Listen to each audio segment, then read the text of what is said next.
Hi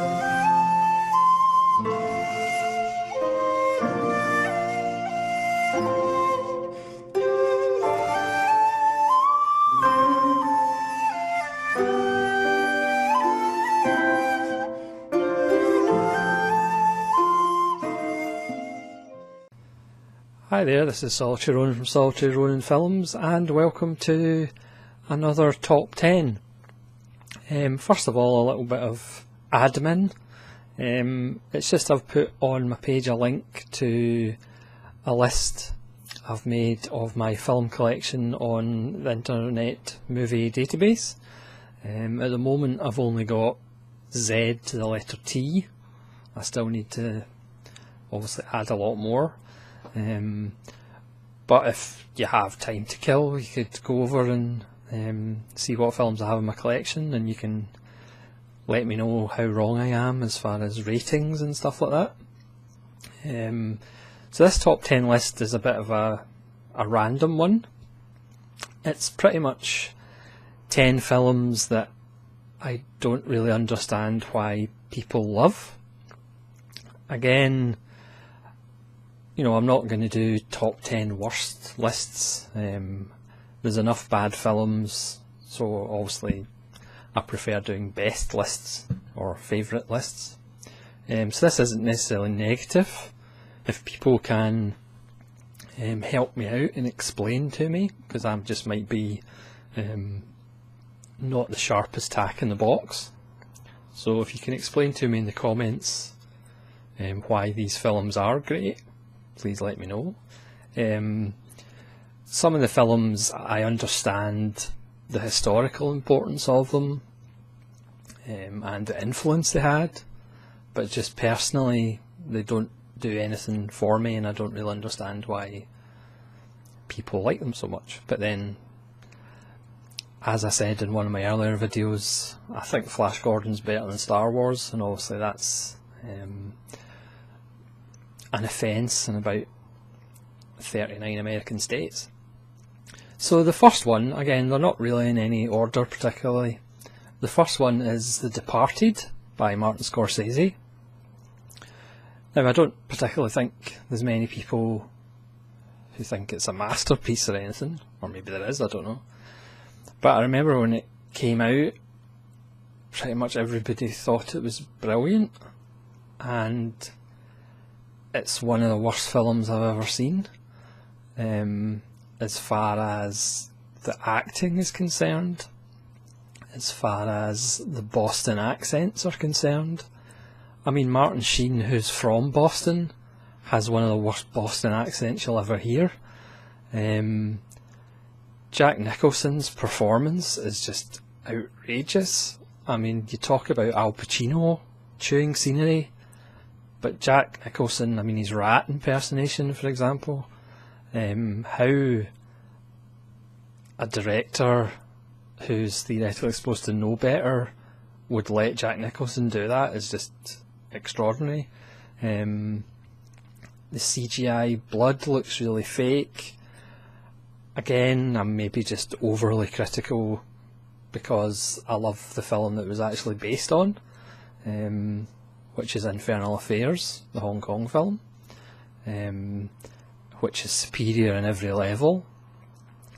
But again, one of the things that kind of irritate me is the fact that an American remake, or even just a remake of an American film, but remakes of foreign films as well, they kind of become the default version. So for example, I know I'm just randomly rambling now, but for example, the remake of Taking of Pelham 1, 2, 3, which is absolutely awful, immediately becomes the default version. So when you see on TV listings the Taking of Pelham 1, 2, 3 is on, you go, oh yes, fantastic, the Taking of Pelham 1, 2, 3, Walter Matthau, Robert Shaw, Martin Balsam, fantastic. But it's always the Denzel Washington and John Travolta version that's on. And it's just, but especially with foreign films, because they don't even acknowledge that it comes from a foreign source. So if anybody's out there that can explain why The Departed such a great film. If you saw my top 10 Scorsese list, you know that I kind of fell out of love with Scorsese, really. Pretty much all his DiCaprio films I've either not seen or just not been impressed with. And The Departed is just an awful film, in my opinion. But again, please let me know why I'm wrong. So, number 9, it's not a film, it's a kind of its own genre, and that's James Bond films. Now, full disclosure, I have 2 James Bond films. I have A View to a Kill, because I'm a Christopher Walken fan, and I have Live and Let Die, because I'm a Yaphet Kotto fan, and it arguably does have the best title song. But that's the only 2 Bond films I have. I really don't... I mean, I suppose I understand why they're still going after 50 years, but it's just baffling that they keep getting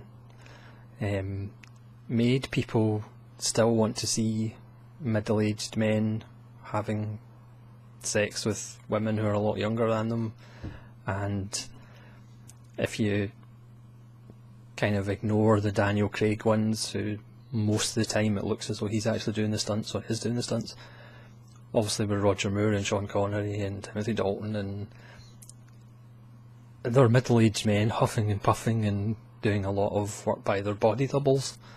The plots are just overly convoluted. I know people just kind of go, oh yeah, they're fun and they're... But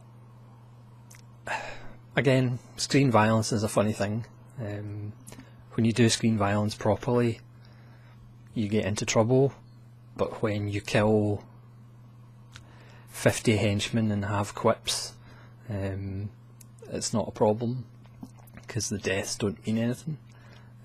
Again, this is maybe more a critique of just action films in general, even though I love action films, certain ones, but usually they've got a subtext or something about them. Yeah, I just don't really get James Bond's popularity, but again, let me know in the comments how wrong I am. So the next one is by a filmmaker that I respect. I like some of his films. One film in particular I think is a masterpiece and one of the greatest war films ever made. So number 8 is Badlands by Terrence Malick. The masterpiece is The Thin Red Line, as far as I'm concerned. I think that's just an absolute classic and a masterpiece, which is obviously funny because it came out relatively the same week or the week after Saving Private Ryan, and of course mainstream media loves Saving Private Ryan, and it's not close to The Thin Red Line, but I digress. Yeah, Badlands with Sissy Spacek and Martin Sheen. It just does nothing for me. This was Malick's first film, and yes, it has a kind of cold sparseness to it. It's a simple story of lovers on the run after murdering Sissy Spacek's father, who didn't approve of the relationship, based on a true story. But it just doesn't do anything for me. For that matter, neither does his second film, Days of Heaven, with Richard Gere. Yeah, but again, it's all personal taste. But I know Badlands is held in pretty high regard, but it's just not for me. Number 7 on the random list of films that I just don't understand, but again, that's maybe just me, because I'm a bit weird, is The Matrix. When The Matrix came out in, I'm not even sure when it came out, 90 something, 99, 97, it just blew everybody's mind with the visual effects and the special effects and the slow motion and all that. But to me it's just a complete load of nonsense. And if you want nonsense, there's a whole lot of better films that are nonsense than The Matrix. I think it caught up with itself in the second and third one, where nobody really had a clue what was going on. But again, it's one of those films that, because it was different, people overreact to it. Like I maybe mentioned before, in general Hollywood's so bad now that when there is a half decent film, they kind of go overboard with it and call it a classic and call it, an instant classic, which is a complete oxymoron. To me, The Matrix is just not that interesting. I like sci-fi like anybody else. I like conspiracy theories like anybody else in films. But I just thought it was unbelievably dull. Not helped by Keanu Reeves. But again, tell me why I'm wrong. The next one up is one of the films I think that's dearly loved by a lot of people, and that's The Breakfast Club by John Hughes. I saw this again recently, and it's like The Emperor's New Clothes to me, and there's just nothing to it whatsoever. A bunch of kids who are held back in detention talk about stuff and get to know each other, and how they've all got their own issues and things aren't quite what they seem, and you can't read a book by its cover. And it's not very interesting. And I know the 80s now are kind of looked back upon as this glorious time of raking politics and capitalism, and it's all very colourful, and John Hughes is a master filmmaker, but I don't really think that's the case. And Breakfast Club to me is just, I don't get it at all. If you're wanting cheesy 80s stuff from that kind of vein, you might as well just watch Weird Science. So that's Breakfast Club, but again, prove me wrong in the comments. Let me know why it is a fantastic slice of teenage life in the 80s.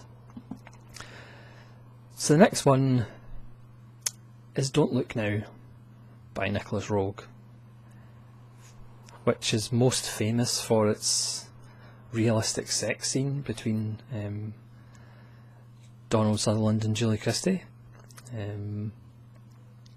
Personally, I need a film to be slightly more interesting than that. I'm kind of torn because I have a lot of respect for Nicholas Roeg. I like Bad Timing. I've got a lot of time for Nicholas Roeg in the sense that he doesn't spoon feed the audience. You'll do close-ups of objects that actually have nothing to do with anything. It is a very nice looking film, but I don't have kids and will never have kids, so I don't know whether it's more effective if you're a parent, if you watch Don't Look Now. The ending to me isn't really that exciting or earth-shattering. Again, there's something going on in the film, but again, maybe I'm just not that bright. Because to me, it's well made, it looks nice, but it just doesn't really do anything for me. But again, all of these are personal tastes, and I'm sure everybody out there could do their own top 10 list, and some of the films that I love would be on it, and I would try and explain why they are good. So the next one, not to pick on Jack Nicholson or anything, but I think he's the only actor that's in 2 of the list of 10. It's One Flew Over the Cuckoo's Nest. To me, Jack Nicholson is one of the most overrated actors of all time. I do love him in The Shining though. And One Flew Over the Cuckoo's Nest, produced by Michael Douglas, bizarrely. He was a famous producer before he actually really became a star in the acting game. Obviously we all know the story, a mental hospital, and Jack Nicholson's character organises a rebellion and blah blah blah. Again, you have to realise the time it was made. I think it was 1975. Film like that hadn't really been seen, obviously in the 70s, which for me was the last great era of Hollywood. The 70s did make challenging films. They all had that kind of gritty cinematography to them. There wasn't a lot of glamour in the 70s. Again, that's probably a reaction to the end of Vietnam and Watergate, and however many cities had riots. But back to One Flew Over the Cuckoo's Nest, just not that interesting, and I just think it's really overrated. Again, if you actually go back through history and look at films that have won Best Picture for the Oscars, if you printed off the list, I'm sure most of them, you would agree, aren't actually that great films.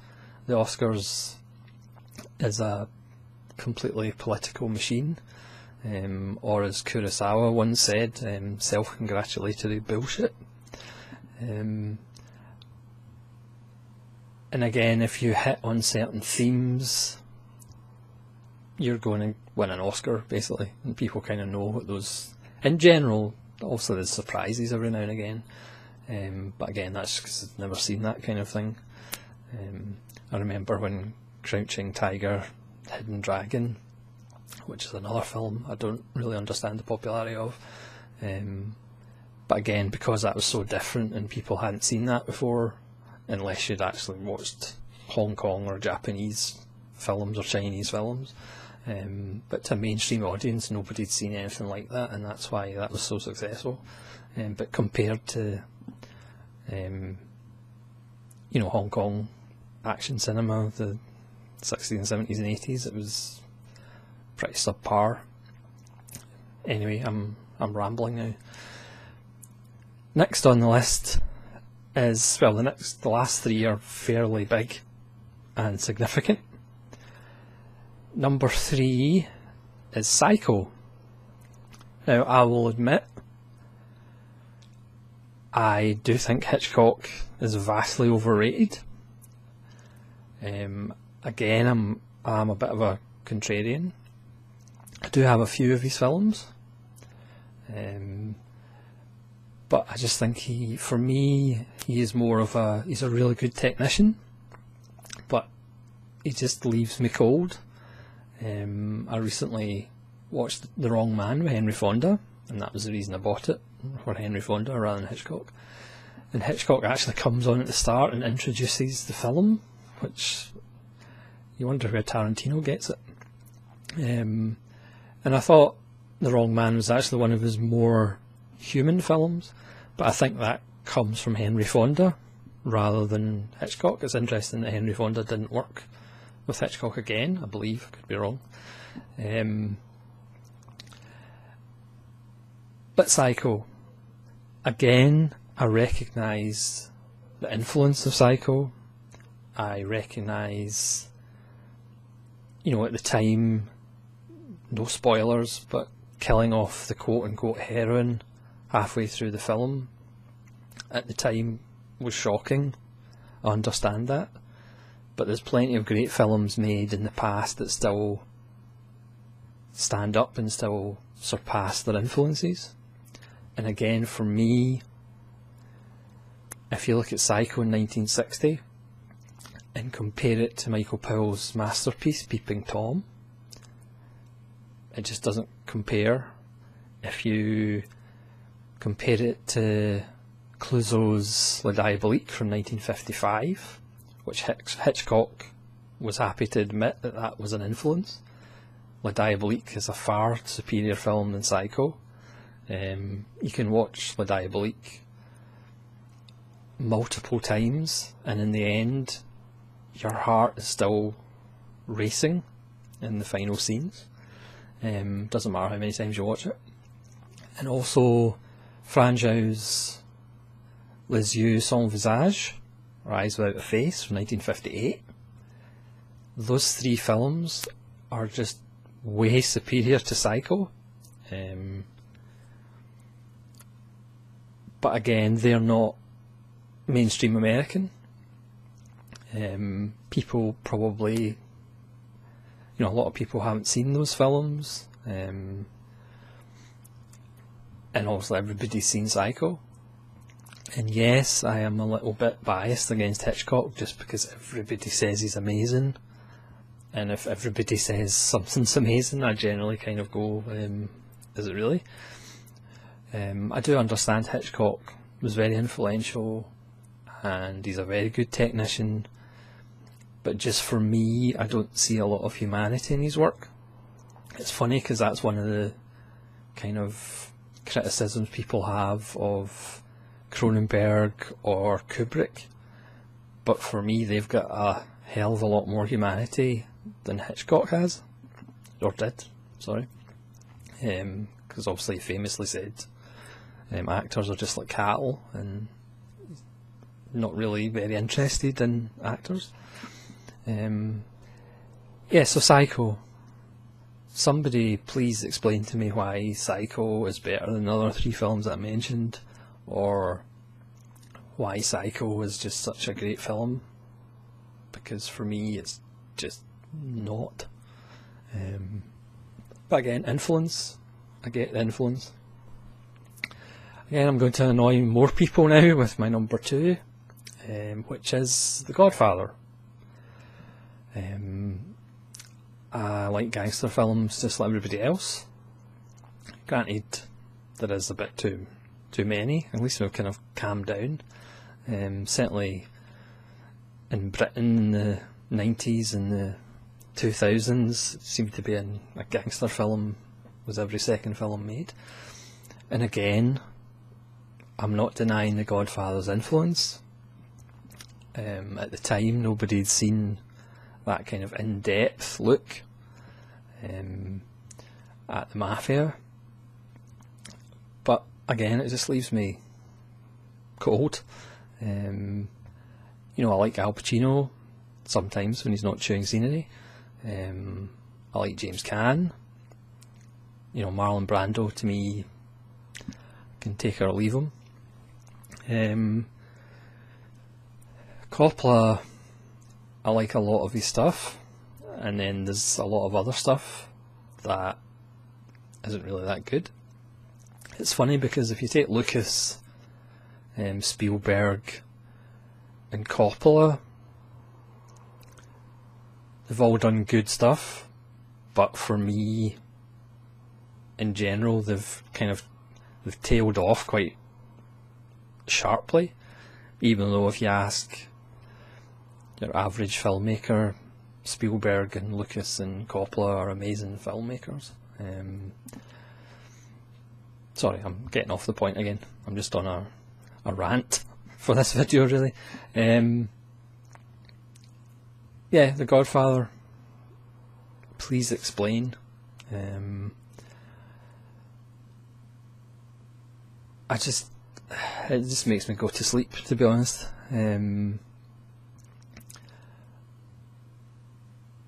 Yeah, please explain. Answers in a postcard. Why The Godfather's so amazing. Because again, I just think it's one of those films that people just say, oh yeah, it's amazing, it's in my top 10, it's the greatest film ever made, and they don't really know why. I know people have that criticism of Citizen Kane. Citizen Kane's generally voted like in the top 10 films ever made. But to me, Citizen Kane is 100 times better than The Godfather. Because you can look at Citizen Kane on a technical level. I mean, it's just mind-blowing. It just looks absolutely amazing. From a technical viewpoint, it's fantastic. From an acting viewpoint, it's fantastic. I mean, Orson Welles was 23 when he was playing a guy in his 60s, 70s. Joseph Cotton's fantastic. And then from an influential standpoint, from a chronological standpoint, from the actual story of what it's about, and from the truth about Rosebud. I mean, Citizen Kane is a human story as well as being just a technical masterclass. But sorry, this video isn't about Citizen Kane, honest. Yes, The Godfather. So number 1, again, is another film that people get annoyed at, but I just don't get The Exorcist. Now, Mark Kermode, who is one of the few critics that I kind of agree with most of his stuff, and Kim Newman's the other one, he says The Exorcist is the greatest film ever made, which I kind of disagree with. But again, I understand the influence of The Exorcist. I understand in 1973 it just scared the hell out of everybody. It's one of those films I think you really need to go back and actually see when it was first released. A bit like Alien. I would have loved to have actually seen Alien in 1979. And in 1973, or was it 71? Yeah, people can correct me whether it's 1971 or 1973.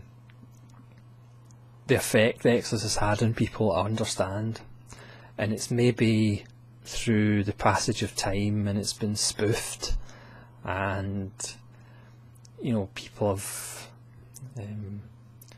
pardon the pun, taken the piss out of it. But to me, it just doesn't stand up. The performances are still good, apart from maybe Jason Miller. You know, Max von Sydow's in it, who I love. But for me, it's just not that good. It just hasn't aged that well. And again, there are other films from the 70s that have aged that well. In the Texas Chainsaw Massacre, it's a wee bit later, but that hasn't lost its power. I just think The Exorcist was of its time, as far as, you know, some people still think it's creepy, but I just think the problem is there's been so many spoofs of it and memes, and it's essentially been remade so many times. I mean, the whole Paranormal Activity is an influence. I mean, what are they on? Paranormal Activity 8 or something like that. That's all back from The Exorcist. All the hauntings of this and the haunting of that, it's all from The Exorcist. So it's one of the most influential films ever made. I'm not going to deny that. The same way The Godfather is and Psycho is. But for me, I just don't get it. So thank you for putting up with me. Please leave your abusive comments down below of why I'm an idiot. Or give me a list of your 10 films that you don't really understand why they're so popular. And thank you very much for watching. Patience is a virtue. And hopefully we'll see you again. This is All Jerome saying good evening.